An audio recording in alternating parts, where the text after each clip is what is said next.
السلام عليكم قوتابیانی بەڕێز سیوادارم باش بن بەخێر بێنەوە قوتابیانی بەڕێز لە ئیپسۆدی ڕابردوو باسی ئیپسۆدی چارممان کرد بەشی یەکەم ئێستا باسی بەشی دووەمی ئیپسۆدەکە دەکەین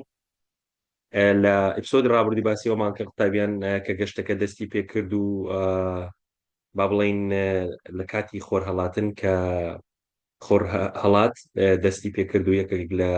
کوڕەکە بە لۆنگ جۆن سیلڤەری گۆ sing as a song the old one yani گۆرانیە کۆنەکە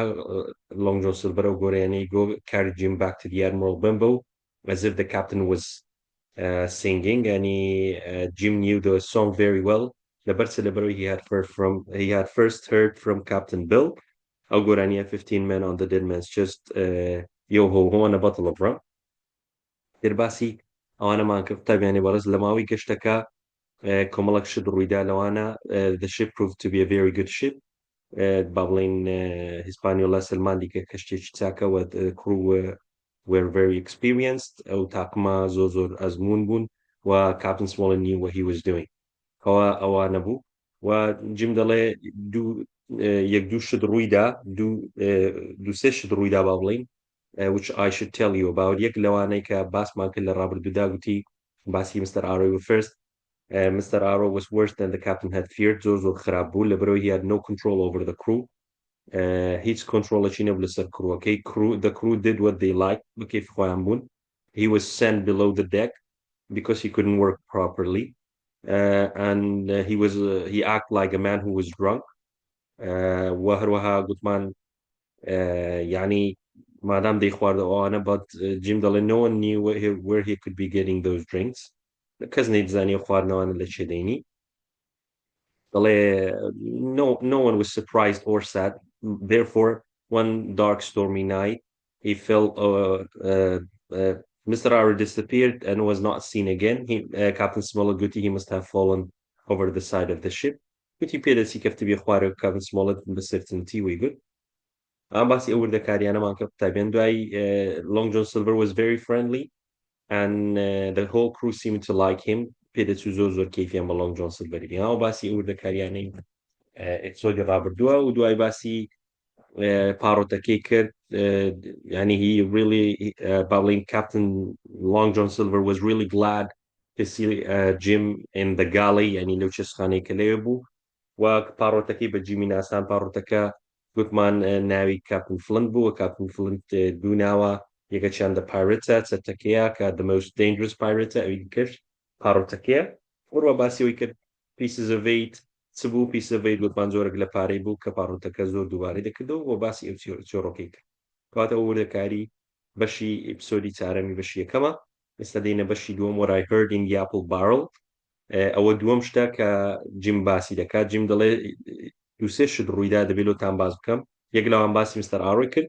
دومیان ئەوەیە ئەو زانیاریەیە ئێستا باسی دەکەم قوتابیانی بەڕێز what I heard in the apple barrel لە بەرمی لە سێوەکەی چەند گوێ لێ بوو جیم دەڵێ قوتابیان لێرە زۆر شتی ئەوەی تێدا گرنگیش تێدا زۆر بەوردی لەگەڵمان من before we arrived at the treasure island دەڵێ پێشەوەی بگەینە treasure island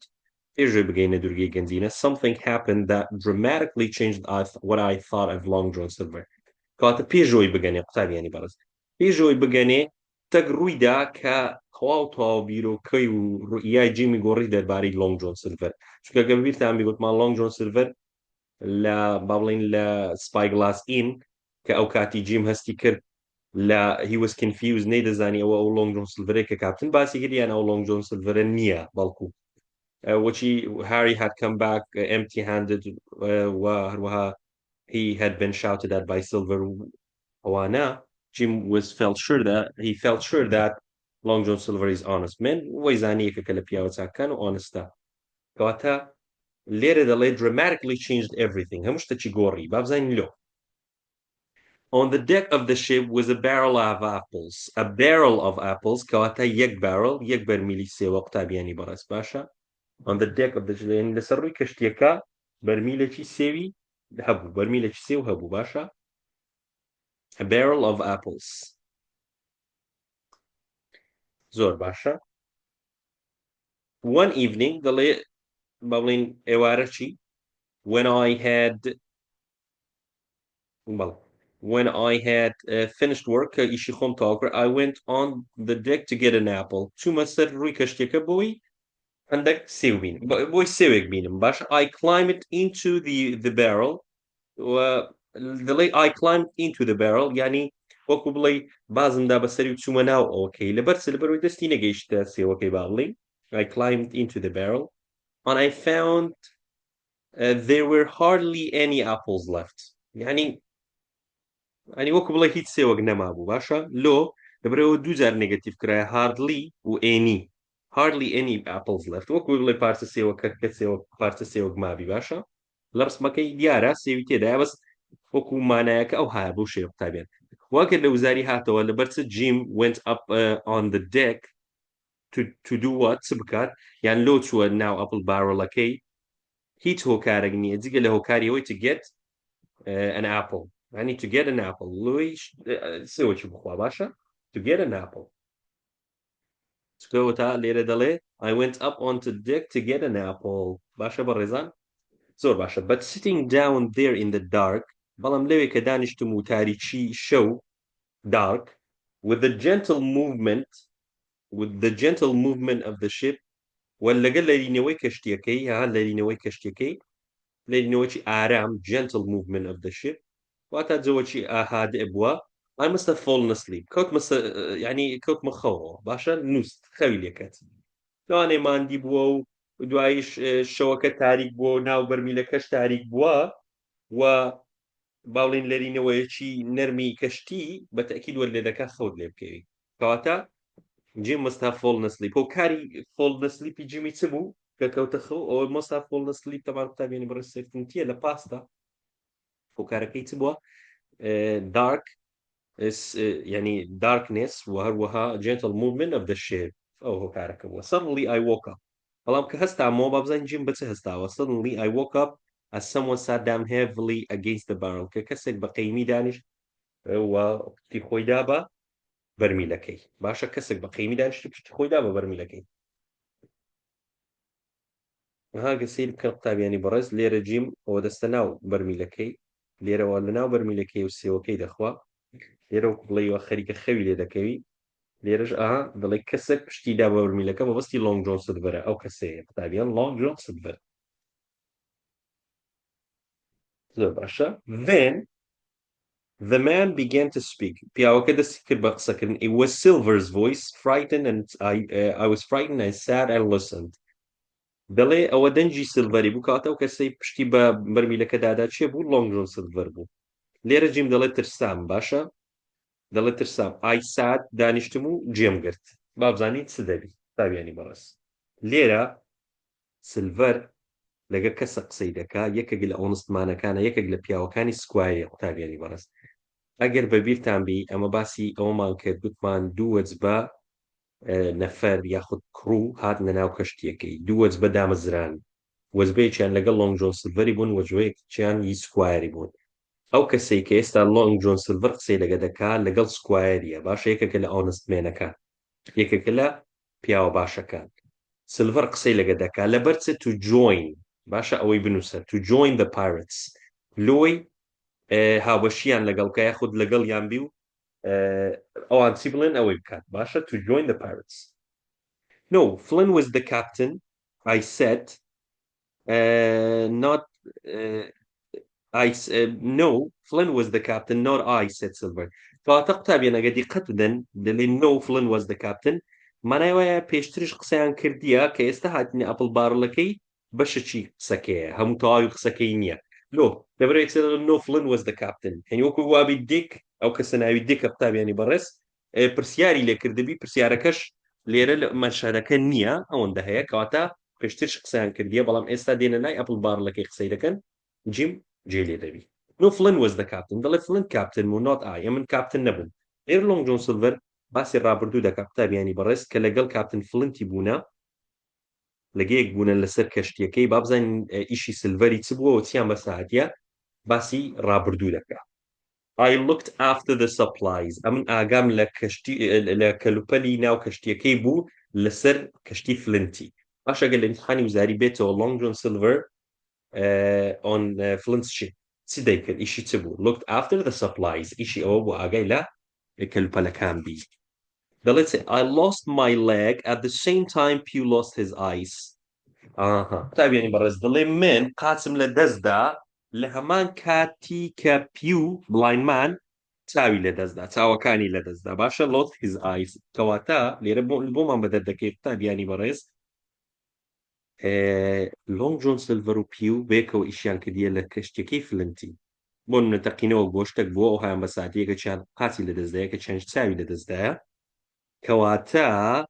لێرە لە بۆمان بەدەر دەکەی قوتابیانی بەڕێز ئەو لۆنگ جۆن سلڤەرە هەمان ئەو لۆنگ جۆن سلڤەرەیە کە کاپتن باسی دەکرد هەمان ئەو لۆنگ جۆن سلڤەرە کە دەیگۆ جیم I'll give you a silver for penny coin if you keep an eye open for a seaman with one leg ئەها کەواتە لۆنگ جۆن سلڤەر ئەو کەسە باشە نەبوو کە جیم وای هەز دەکرد بەڵکو ئێستا جیم لە بۆ بەدەر دەکەوی ئەوە هەمان ئەو لۆنگ جۆن سلڤەرەیە کە لە کاپتن بێڵی پێشتر جێ لێ بووە But later on I saw Flint's ship so heavy with gold I thought it would sink. دەڵێ دواتر لۆنگ جۆن سلڤەر باز دەکات دەڵێ کەشتیەکەی فلنتی ئەوەندە ئەگەر لە بیتانبی لە ئەپیسۆدی یەکەم باسمان کرد ئەوەندە پڕ بوو باشە ئەوەندە پڕ بوو لە گەنجینە مەقسەد با بڵێن زێڕ ئەوەندە پڕ بوو وەم دەزانی نقوم دەبی چکە ئەو ئاگای لە کەلوپەلەکان دەبوو looked after the supplies لۆیە ینی بەرپرس بوو لەو مۆزوعی هەستی دەکرد نقوم دەبی ئەو کەشتیە لەبەرچ لەبەرەوەی ئەوەندە قورس بوو گەنجینێکی ئەوەندە زۆر بوو باشە بەڕێزان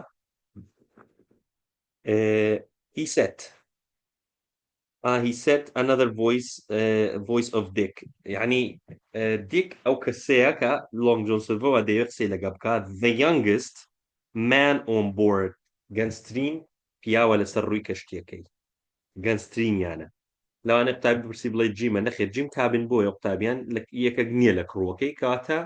یەنگستمانەکە ئەگەر هاتۆ لە امتحانی مەبەستی دیکە ئەو کەسەی کە لۆنگ جۆن سلڤەر وا دەیەوێت قسەی لەگە بکا باشە he was the best of all and with Flint he was the best of them all and was Flint يعني Flint بەجددی کاپنەکی زۆر مهم بوو لۆنگ جۆن سلڤەر دەڵێ ئەنی کوردی خۆمان دەڵێ فلنت بوو کەس وچی فلنتی نەبوو باشە باشە بزانین ئێستا دەڵێ ئەمن چەند پارەم لە فلنتی وەرگرتیە و کوو بۆ کوونە بۆ و لە چین دەرمدانای پارەکانی خۆم لێرە لە ڕقەمساری باسی دەکات قوتابیانی بەڕێز Well, I got 2000 from Flint دەڵێت 2000 وەردەگرت بەس نوشتی I got 2000 هیچ شتێک نەنووسرای قوتابیانی بەڕێز کەواتە دەڵێ من پێشتر لەگە فلنتی بوومە و 2000 وەرگرتیە لۆ قسانە لە بۆ دیکی دەکات قوتابیانی بەڕێز لۆی دیکی ڕازی کە ئەڵسەز من کەسێکی باشم لەگە من بە قازانج دەکەی زەرەر ناکەی باشە يعني join the pirates that's not bad for a simple sailor پارەی خراپ نییە لە بۆ دەریاوانێکی ئاسایی لۆنگ جۆن سلڤەر دەڵێ 2000 پارەی خراپ نییە is it that is that مانەیە لە بۆ تا question قوتابیانی بەڕێز دەبتە is it دەبتە it this و that دەبتە it لێرە نێگەتیڤە دەبتە positive I put it all safe in a bank يعني دەڵێ من هەموو پاراستیە لە بانک دانایە باشە ئەو پارەی کە وەرم گرتیە it's all about saving هەموو دەربارەی ئەوکەی but where are Flint's men now ئەدی Flint's men ئەدی پیاوەکانی فلنتی لە چێنە دەڵێ ئەمن ئەوهامە ئەدی کاف بە پیاوەکانی فلنتی لێرە هەندێک زانیاری ورد باز دەکا قوتابیان یەکەم دەڵێ most of them are on board of the ship یعنی زۆربەی پیاوەکانی فلنتی قەدیم لە کەشتیەکەی قەدیم ئێستاوە لەسەر ڕووی کەشتیەکەنا کات ئێستا لە بۆ مامەدە دەکەی قوتابیانی بەڕێز لۆنگ جۆن سلڤەر ئەو کەسەیە کە پێشتر لەگە فلنتی ئیش کردیەوە ئەو کەسەیە کە لەگە کاپتن بیڵ و ئەوانە بێکەوە بوون لەسەر کەشتیەکەی و دیسانەوەش لە بۆمان بەدەر دەکەوی کە سکوایر لە بریستڵ بوو ئەو تاقمە کۆها بەسەری ئەی پیا بوو soon found the whole crew هۆکارەکەی ئەوە بوو کەوانە حازر بوونە بەڕێزان هەمویان پێشتر لەگەیەک ئیشیان کردیە باش کەوات ئێستا هەمووی ئەوانەی سەر ڕووی کەشتی جگە لەو تاقمەی کە سکواری نایتی هەمووی پیاوەکانی فلنتینە باشە they are glad to earn a bit of money دەڵێ ئەوەندە دڵخۆش دەمن کە بڕە پارە بەدەستبینن they are glad to earn a bit of money باشە said Silver you see I save my money whereas دەڵێ من پارەکانی خۆم با بڵین دەپارێزم باشە سەرفی ناکەم whereas those gentlemen of fortune spend it on rum and good time بەڵام ئەو پیاوانەی فلنتی those gentlemen of fortune لە لای خۆت بنووسە قوتابی بەڕێز gentlemen of fortune یعنی pirates واتە چەتە pirates باشە و مەسەلەی gentlemen of fortune یعنی زۆر هاتەوە لە وزاری gentlemen of fortune یعنی چێ یعنی ئەو کەسانەی لەبۆ پارەی هەموو شتە چی دەکەن یا پارەپەرست باشە دەڵێ ئەمن پارەی خۆم دەپارێزم سلڤەر دەلێ بەڵام those gentlemen of fortune ئەو پایرەتانە ئەو چەتانە they spend it on rum لە خواردنەوە و good time لە ڕابواردن بەسەر دەمن چ دەکەن دوایی they have to go to sea again دیسان دەبیبێنەوە دەریا when they have nothing left but their shirts هیچیان نامینێ بەڵکو بەس فانیلەکانیان دەمینێ کەواتە هیچیان بە هیچ نابی وایە پووز دەبێت مەقسەدی ئەوەیە لۆنگ جۆن سیلڤەر دێ بڵێ دیک لۆیە توشوچوانت بەسەنێت و لەگەڵ من بەو خەمت نەبی و ئەو هەنگا باشە but I'm 50 now کەواتە تەمەنی لۆنگ جۆن سیلڤەری چەندە 50 ساڵە باشە when I finish this voyage کە تەواوم کرد I'll be able to live somewhere safe یعنی من دەمەوێ لە شوێنێکی سەلامەت دەژی باشە کەواتە بەڕێزان ئەگەر زۆر ورد بینەوە لێ باشە ئەو تاقمەی کە باسمان کرد و ئەوانە لەگەڵ یەکن ئێستا ئەوانە کە لەگەڵ فلنتی بوونە و هەر ئەو گەنجینەیەش لە لای خۆیان بووە و دوای چوونە شاردیانەوە ئەوانە فلنت بە کەسی نەگۆتیە و شاردیتەوە ئەسڵەن ئەگەر ئەوە بی حەقت شەرعیە لە بۆ ئەوانە لە بۆ ئەو چەتانە چکە پارەی خۆیانە هیچیان کردی و ماندی بوونە بەڵام ئێستا سکوایر و دکتۆر و ئەوانە دەیانەوێت بچن گەنجینەکەی ببن ئێکور ڕێگەدەن ڕێگە نادەن باشە کەواتە ئەوانە ینی نایەڵن لۆیە ئەو مسەلانە ڕوودەدا باشە هەر لە بۆ زانیاری بەڕێستان لۆیە سلڤەر دەیەوێ ئەوەی ڕازی کا و لۆیە بخۆیان بچن گەنجینەکەی ببینەوە و پارەکە هەموو لە بۆ خۆیان بی لە بۆ سکوایر و ئەوانە نەبی دکتۆری نەبی باشە But you can't go back to Bristol after this, said the other voice. The other voice mostly Dick Gotti to طبعا قسەی دیچێ you can't go back to Bristol ناتانی بگەڕێەوە Bristol دەڵێتە لۆنگ جۆن سیلڤەری پاژەوەی ناتانی بگەڕێەوە Bristol لۆنگ جۆن سیلڤەر بەتەمایە چ بکە ئێستا باز دەکەین ئەنی پاژەوەی تۆ گەنجینێت وەرگرت و ئەوانە ناتانی بگەڕێەوە Bristol لەبەر چێ لەبەرەوەی مەقسەد قانونە توی ئێستا پایرەتی دەبێت چەتەش ناکرێت بگەڕێتەوە Bristol کاتە مەبەستی ئەوەیە ئەتو لە قانون لات دەیت بەڵام بزانن لۆنگ جۆن سیلڤەر چ دەڵێت right ڕاستە My wife is getting all my money now دەڵێ خێزانەکەم لۆنگ جۆن سیلڤەر دەڵێ خێزانەکەم ئێستا پارەکانمی هەموو دەرهینایە لە بانک حازری کردێ she's selling spyglassیش دەفرۆشی باشە she meet me somewhere away from Bristol و من دەبینیت یاخود ئەمن ئەوی دەبینم لە شوێنێکی دوور لە Bristol when I'm finished کە تەواو بووم لەو گەشتەی خێزانەکەم سپایگلاسی دەفرۆشی واتە با بڵین سپایگلاس مەوەستمان ئینەکەیە یعنی میوانخانەکەی خۆی دەفرۆشی خێزانەکەی لۆی meet somewhere away from Bristol دوای گەشتەکە I like my job سلڤەر دەڵێ I like my job much better now I have talked with you said the young man نا یعنی مەوەستم وایە دیک دەڵێ قوتابیانی بەڕێز دەڵێ من ئێستا ئیشی خۆمم زۆر خۆش دەوێ لەبەرەوەی قسەشم لەگە تو کردیا کەواتە دیک دەتوانین بڵین خەریکەوە ڕازی دەبی باشە you are a brave boy and a clever too طبعا دەڵێ تو کەسێکی زیرەکی و وەروە کەسێکی بەهێز و ئازای سلڤەر بە دوو کەسی دەڵێ you are clever بە جیمی دەڵێ لە سپایگلاسی دەڵێ you are clever boy و لێرەش بە دیکیش دەڵێ you are clever boy answered Silver I have never seen a better gentleman of fortune by this time. Silver دەڵێ کەس gentleman of fortune وشتو یعنی کەسی وشتو پارەپەرستم نەدیتیە کەواتە دیک ڕازی بوو ئەگەر بڵێ I have never seen a gentleman of fortune like you مەبەستی چێیە مەبەستی دیکە قوتابیانی بەڕاس سلڤەر دەڵێ کەسی وام نەدیتیە وشتو یعنی ئەوها بە زووی قایل بی پارەوەی لێکرد زوو قایل بی و پشت لە هاوڕێکانی بکە قوتابیانی بەڕێز دیک یەکێکە لەو پیاوانەی سکواری نایەتی کەواتە ئۆنستەکانە باشە سلڤەر دەیەوێت ڕازی بکە و بهێت دەگەڵ خۆی وردە هەمووی بین دەگەڵ خۆی یعنی وەکو بڵی بەبێ مشکلە و وەزعەکە تەواو بی باشە I had begun to understand that when Silver and gentleman of fortune he meant Jim دەڵێ ئەمە تێگەیشتم I had begun to understand, or past perfect, I had begun to understand that when silver and gentleman of fortune he meant يعني كزل silver قوتي gentleman of fortune پیاوانی پارە پەرست مەبەستی pirate مەبەستی سەتەکانە so I knew that I had he had just corrupted one honest man on the ship ويكسر تێگەیشتم corrupted يعني تێکی دا يعني وایەکانی تێکدا مەبەستی ئەوەیە کەسێکی قایل کرد و ڕازی کرد یەکێک لە ئەوەنستمێنەکانی ئەوەی کە لەسەر کەشتێکی بوون پیاوە باشەکانی سەر کەشتێکە سلڤر ڕازی کرد یەکسەر تێگەیشتم کە ڕازی کرد باشە A few minutes later پاش چەند خولەکێک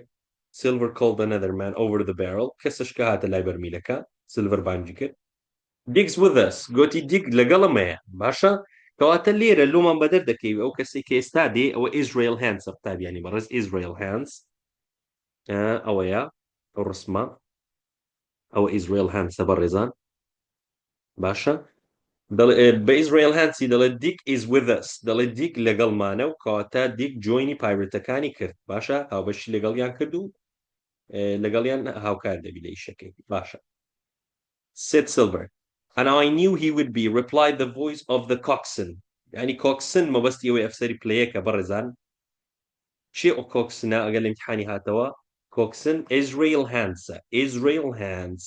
Israel Hands ئەوەتان فرایە باشە بەڕێزان ئەو کەسە Israel Hands کۆکسنە واتە ئەفسەری پلەیەک واتە زیاتر پەیوەندی بە شەڕ و شتی هەیە ئەفسەری شەڕ But when are we going to do something? I want their food and drink, he said. چی قسەی کرد when are we going to do something? I want their food and drink. گوتی خواردن و خواردنەوەکانیمان دەوێ سکوار و دکتۆر ئەوانە کەی شتێک دەکەین گوتی سلڤەری شتێک بکەین یعنی باشە ینی لە کۆڵیان کەینەوە دەست بە شتێکی بکەین باشە Now ڕقەمەش Now start Long John Silver Long John Silver دەستی پێ کرد چی گۆ تەماشا Long John Silveریش زۆر وریە لەو مۆزوعی Captain Smollett is an excellent sailor دەڵێ Captain Smollett بەجددی دەریاوانەکە و زۆر وریە و بەتوانایە ینی excellent مۆستی وێ نایابە باشە and the doctor and squire have the map somewhere secret و دکتۆر و سکوایریش ماپەکە نەخشەکەیان لە شوێنێکی شاردیتەوە نازانم لەکوێیە which means کە واتە I don't know where it is نازانم لەکوێیە نازانم ماپەکە لەکوێیە do I don't know do I ئەوە تا کوێستشنە بەڕێزان do I so I say that we wait until they found the treasure and they've helped us to get it on board يعني سێ يعني سلڤەر دەڵێ کاکە کاپتن سمۆڵێت زۆر وریاویش خۆی دەزانی دکتۆر و سکوایرش ماپەکەیان لە شوێنی شایتەوە من نازانم لەکوێیە کەواتە لۆنگ جۆن سیلڤەر دەڵێ پێی وایە ڕابوەستین هەتا دەچین ترێژەرەکەی دەبینەوە گەنجینەکەی دەبینەوە they've helped us on board هەتا شتەکان هەموو دەینە سەر کەشتیەکەی سەر ڕووی کەشتێکەکەی ئەو کاتی یعنی ئیشی خۆمان دەکەین و دییان کوژین و پارەکەی دەبین کەواتە بینی ئیزرائیل هانس و لۆنگ جۆن سیلڤەری چییە بینەکەیان کاتی هێرشکردنە Israel Hands دەڵێ ئێستا هێرش بکەین لۆنگ جۆن سیلڤەر دەڵێت دوای بکەین put off بکەین put off یعنی دواخستن باشە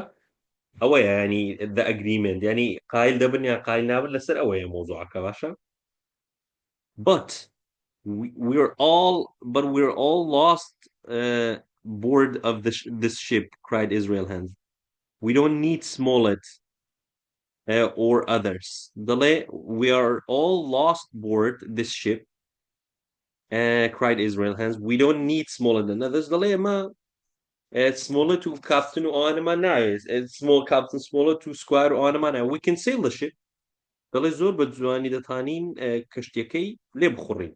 Silver angrily said تەماشا قوتابیانی بەڕێز Israel Hands دەیەوێ هێرش بکە دەڵێ ئەمە دەتوانین کەشتیەکەی سێڵ بکەین واتە لێ بخوڕین هیچ مشکلەمان نییە بەڵام Israel Hands بیر لەوەی ناکاتەوە ئەگەر ماپەکەیان پێ نەبی چ بکەن یانی ئێستا سلڤەر لۆ چی دەکاتەوە دەڵێ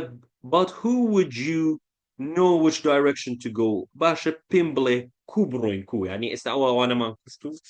نەجاتمان بوو لەوانە کو بڕۆین ئەو گەیشتنە دوورگەکەی کو گەنجینەکەی ببینەوە هیچ شتێکمان نییە باشە ینی هیچ شتێکیان لەدەست نییە نابێ عەلەقەن ماپەکەیان لەدەست بیانی بەلایەن کەمەوە ماپەکەیان هەبی نە ماپەکەیان هەیە نەتزان بستنە چێن بێت I know the type of the man you are سلڤەر دەڵێ ئەم دەزانمە چ پیاوەشی تەماشا ئەوە وەسفی ئیزرائیلهانسی دەکات سلڤەر You're never happy until you're drunk. هەرگیز دڵخۆش نابی هەتا نەخۆیەوە کەسەش کە ژوا بوو. You're never happy until you're drunk. ئەوە بیل بوو. Captain Bill. Then you make mistakes. کە دەخۆیەوە کەواتە ئێستا ئیزرائیلهان سەرخۆشە. You make mistakes. کەواتە هەڵەی دەکەی. هەڵەکەی چییە؟ بەتەکی دەگە بینێ بکە هەڵەیە قسەی ئیزرائیلهان دەڵێ وەرە با بیان کوژین نە سمۆڵێتمان دەوێت نە سکوایرمان دەوێت کەسمان نایە بەخۆمان دەتوانین چی بکەی ئەو بکەین. بەڵام باشە ئەگەر تو بیان کوژی ماپەکەت نەبی چی استفادەی هەیە؟ هیچ استفادەی نییە. But I know what to do. سلڤەر دەڵێ I know how to do this. Believe me. دەڵێ بڕوان پێ بکە ئەمە دەزانم س دەکەم. If you do it quickly then we'll hang. ئەگە بە خێرایی ئەو مۆزوعی بکەین ئەوە سزا دەدەین و هەڵدەواسرین. We'll hang. باشە؟ کەواتە بینی ئەوەی ئیزرائیلهان ئەوانە چییە؟ دەیانەوێ یەک دەڵێ با هێرش بکەین دەڵێ نا با بوەستین باشە؟ All right. When do we get them? ئەنی کەی باشە کەی ئەوە دەکەین. What will we do them asked Dick. باشە Dick تازە هاتە ناو مۆزوعی دەستی کرد بە پرسیاران تەبان تەماحی هاتە ناو مۆزوعەکەی پارە هات دیک دەڵێ باشە ئەی کەنجی ئەو گەنجینەیەوە دەکەین کەنجی دەیان کوژین کەنجی پرسیار دەکات سلڤەر دەڵێ we can leave them on the island دەڵێ we can leave them on the island یان دەتوانین لەوێ بەجێیان بێنین لەسەر دوورگەکەی or we can kill them یعنی ئۆپشنی سلڤەری دووشتە لە بۆ سکوایر و جەماعەتەکەی دەڵێ یان لەوێ بەجێیان دێڵین بەجێشتنی ژوچ کوشتنی وایە or kill them leave on the island or kill them یان لە دوورگەکەی بەجێیان دێڵین یان دایان That's what Flint and Billy Bones would have done دەڵێ ئەوە ئەگەر Billy Bones با یان Flint با هەرەو هایان دەکرد کاتە لێر لە بۆمان بەدەر دەکەوی Billy Bones و Flint و Long John Silver و Pew ئەوانە لەسەر ڕووی یەک کەشتی بوونە و ئیشیان بە یەکەوە کردیا باشە کەواتە لۆنگ جۆن سلڤەر ئەو کەسەیە کە بڵاینمان کە کاپتن بیل باسی دەکەن باشە کەواتەوە دەتوانین بڵێن گەنجینەی خۆیانە کو دێڵن سکوایر و ئەوانە بیبەن بەتەکید شەڕ ڕێسە دەکەن said Silver I say we ought to kill them باشە ئەگەر بێتەوە لە امتحانی بڵێ سلڤەر گوتی we ought to چێ دەبێت بکەین چ لە ئەوەکان بکەین باڵین کاپتن سمۆڵەت و سکوایر و ئەوانە We ought to kill them بیان کوژین. We'll wait, then we'll do it. سلڤەر گوتی چاوەڕێ دەکەین ئەو جەدەیکەین کەواتە بڕیارەکە کوشتنیانە بەڵام چاوەڕێکردنە لە بۆ کاتەچی باش لەوەی کە ماپەکەیان بەدەستکەوی لەوەی شتەکەوی باشە یازدە قوتابیان بەڕێز now let's have some rum دەڵێ یاڵا ئێستا با بچین با هەندێکی بخۆینەوە باشە دیک سێت سلڤەر بە دیچی گۆ گوتی با هەندێکی بخۆینەوە سێت سلڤەر I'll let you get it سلڤەر بە دیچی گۆ من دەڵێمە تو بڕۆ بینە I'll let you ڕێگەت دەدەم here's the key لێرە هەندە گوردیەتی تێدایە قوتابیان دەڵێت سێ I'll let you get it دەڵێت دیک بڕۆ خواردنەوەکەی بینە تەبان سلڤەر چێشت لێ نەرە وایە یعنی لە مەتبەخی ئەو شتانەی کە لەوێندەرە عید بە سلڤەریە دەڵێ here's the key ئەوە کلیلەکەیە کەواتە شوێنی خواردنەوە مەشروبەکان کلیلەکە لەکن سلڤەریە باشە fill a cup and bring it up دەڵێ کوپەکی پڕکە و بینە سەرەوە بینە سەر ڕووی کەشتیەکەی دەڵێتە دیکی واتە لێرە لۆمان بەدەر دەکەوی جیم لێرە لۆی بەدەر دەکەوی realized چ کاتێک realized دەبی کە باسی ئەوەی دەکەن خواردنەوەی دەکەن realized how Mr. Arrow must have been getting those drinks yani ئەو درینکانەی لە چێن دەرهینایە باشە لێرە لە بۆ جیمی بەدەر دەکەوی کەواتە سلڤەر پیدا پیاوەکانی سلڤەری پیاندایە سەرخۆشیان کردیە لەوەی مستەر ئارۆ ئاگای لە هیچ نەمینێ ئاگای لەسەر ڕووی کەشتی نەمێت چکە ئەگەر مستەر ئارۆ ئاگای لە کەشتی نەمینێ و شیپس ئۆفیسەرە لۆنگ جۆن سلڤەر و جەماعەتەکەی دەتوان باشتر ئیشی خۆیان بکەن کە ئێستاوە قایلکردنیوانەیە کەواتە هەتا بەهەدەردان و یاخود با بڵێن بەتارەدانی مستەر ئارۆش هەر پلانی لۆنگ جۆن سلڤەری بووە سەرخۆشی کردیا هەتا ئەوەی لاتێ شکۆی نەمایە و کەس جێ لێ نەگرتیە و هەتا ئەو کاتی سەرخۆش نەبوو کەس جێ لێ نەگرتیە کەواتە هەر ئەوانشن کوشتیتیان و فڕێندایتە ناو دەریایی لێرە جیم وا دەڵێت تەمەشا دەڵێ I realized that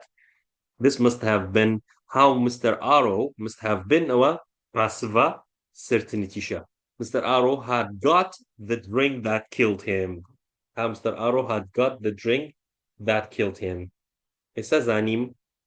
یا ڕێڵایز زانیم کە مستەر ئارۆ ئەو خواردنەوەی لە چینە و کوشتیتی باشە کە ئەو خواردنەوەکە گوێ لێکردیە بمری کەواتە سلڤەر و پلانەکەی سلڤەری بووە باشە بەڕێزە while Dig was gone کە دیگ ڕۆی I heard Israel speaking quietly to Silver گوتی Silver not another man of them will join us لێرە ئیزرائیل هانز دەڵێتە سلڤەری دەڵێ هیچ کەسیت کە جۆینمان ناکە مانای چییە مانای وایە قوتابیان پلانەکەی سلڤەری وا بووە ئیزرائیل هانز لەلایەش قسەی لەگەڵ پیاوەکان کردی و لێی ڕازیام کە سلڤەرش لەلایەکی باشە دەڵێ بەڵام کەست کە ڕازی نابی دیک کۆتا کەسەکە جۆینی پایرەتەکان بکە باشە دیک the youngest one لێرە ئیزرائیل هانز وا دەڵێ جیم دەڵێت چێ I thought then this there يعني جیم لۆی بەدەر دەکەی دەڵێ I thought there must be still honest men on board يعني ئەمن لۆم بەدەر کەت کە هێشتا پیاوی باش لەسەر ڕووی کەشتیەکەی مایە کە هێشتا جۆینی پایرەتەکانێنێک moments later the moon started to shine down on me in the barrel دەڵێ پاش ماوەچی the moon started to shine down يعني مانگە شەوەکە لێیدام لەناو ئەوکەی ئەپڵ بارۆلەکەی تەوان ڕووناک دەبی وایە ئەو مانگەشەوە بەڵام پێشەوەی لۆنگجون سڤەر و جەماعەتەکەی جیمی ببینن لەناو ئەپڵ بارۆلەکەی چ بوو تەمەشا شتێک ڕوویدای قوتابیان هەر ئەوە شۆکارەکە بوو کە جیمیان نەتیا almost at the same time دەڵێت تقریبا لە هەمان کاتی کە ئەو مانگەشەوە لێیدا تەمان دەبینرێەوە نیە لەناو ئەپڵ بارۆلەکەی دەبینرێ وایە بەڵام دەڵێ almost at the same time a voice shouted دەنگە کاواری کرد land ho گوتی وشکانی کەواتە وشکانیان دیت لەناو کەشتی دەڕۆی تا دەگەی دوورگەی یەکسەر وشکانیان دیت land ho کە دەڵێن land ho مەجبوور دەبن ئاگایان لە جیمی نامینێ باشە يعني كواتا almost at the same time that the moon started to shine down a voice shouted land ho زۆر باشە قوتابیانی بڕێز لێرەش داهاتینە کۆتایی ئەو بەشەی ئیپسۆد انشاءالله لە وانەی داهاتوو باسی I shared the bad news دەکەین واتە باڵێن کە جیم دەجێڕتەوە لەوەی کەچی لە ئەپڵ بارلەکەی جێلێ بووە